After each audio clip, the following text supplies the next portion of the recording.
আসসালামু আলাইকুম প্রিয় মালয়েশিয়া প্রবাসী ভাইগণ, আশা করি আপনারা প্রত্যেকে অনেক বেশি ভালো আছেন। মালয়েশিয়া কলিং ভিসা নিয়ে ব্রেকিং নিউজ। মালয়েশিয়ায় বাংলাদেশি কর্মী নিয়োগে আপত্তি, চলুন বিস্তারিত আলোচনা করা যাক।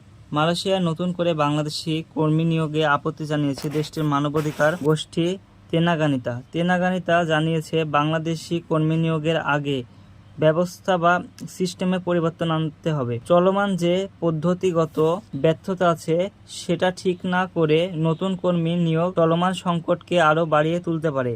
শনিবার এক বিবৃতিতে তেনাগানিতা মালয়েশিয়া বাংলাদেশের চুক্তি সম্পূর্ণ হওয়ার পাশাপাশি আটকে পড়া কর্মীদের অবিলম্বে বৈধতা এবং চাকরির স্থান নির্ধারণের দাবি জানিয়েছে। তেনাগানিতার নির্বাহী পরিচালক ফ্লোরিন দাস জানিয়েছে যে নতুন কর্মী নিয়োগের অনুমতি দেওয়ার আগে মালয়েশিয়ায় নিয়োগ সিস্টেম কাঠামোগত পরিবর্তনের দাবি জানিয়েছে।